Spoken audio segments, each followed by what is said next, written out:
एक पति पत्नी के बीच बहुत बड़ा झगड़ा हो गया था कि वह दोनों एक दूसरे का चेहरा भी नहीं देखना चाहते थे। तो कुछ लोगों ने उन्हें काउंसलर के पास जाने की सलाह दी। वे दोनों अपने रिश्ते को एक आखिरी मौका देना चाहते थे, इसीलिए काउंसलर के पास चले गए।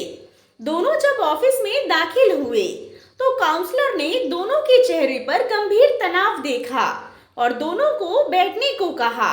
जब वह बैठ गए तो उसने कहा, आप मुझे बताओ कि आपकी समस्या क्या है। तो वे दोनों एक साथ एक दूसरे की कमियां गिनाने लगे और दोनों ही अपनी अपनी बात से पीछे हटने को तैयार नहीं थे। काउंसलर ने दोनों को अपना गुस्सा निकालने दिया और चुपचाप उनकी लड़ाई खत्म होने का इंतजार करने लगा।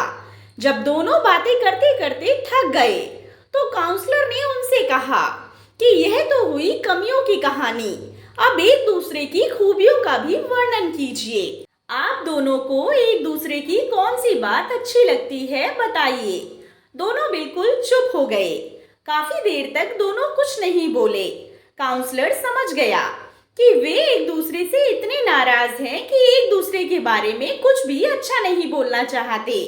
फिर काउंसलर ने दोनों को एक कागज और पेन दिया और पति पत्नी से कहा कि वह एक दूसरे की अच्छाइयों को अपने अपने कागज पर लिखें।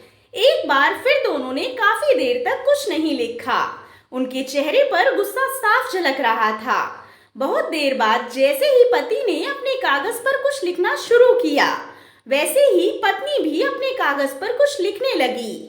ऐसा लग रहा था कि दोनों प्रतियोगिता पर अपना अपना पेपर भरने के लिए बैठे हैं। जब उन्होंने लिख लिया तो पत्नी ने काउंसलर को अपना पेपर सौंप दिया, लेकिन काउंसलर ने वह पेपर लौटा दिया और कहा कि वह अपने अपने पेपर आपस में बदल लें।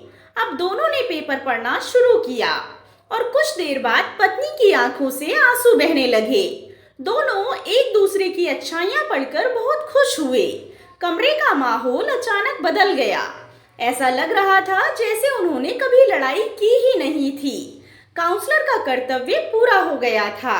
जो पति पत्नी लड़ते झगड़ते कमरे में दाखिल हुए थे, अब वह हंसते मुस्कुराते एक दूसरे का हाथ पकड़े हुए कमरे से बाहर निकल गए। दोस्तों, हर इंसान में कई खूबियां और खामियां होती हैं। अगर हम एक दूसरे के दोष तलाशने लगे तो हम उसके और अपने दोनों के जीवन को नर्क बना देते हैं, और अगर हम एक दूसरे के गुणों को याद रखें तो जीवन स्वर्ग बन जाता है। आशा करती हूँ आपको कहानी पसंद आई होगी। कहानी पसंद आई हो तो कहानी को लाइक एंड शेयर करें। कहानी के बारे में कमेंट कर अपनी राय जरूर दें। अगर चैनल पर नए हो तो चैनल को सब्सक्राइब करें। कहानी सुनने के लिए आप लोगों का बहुत बहुत धन्यवाद।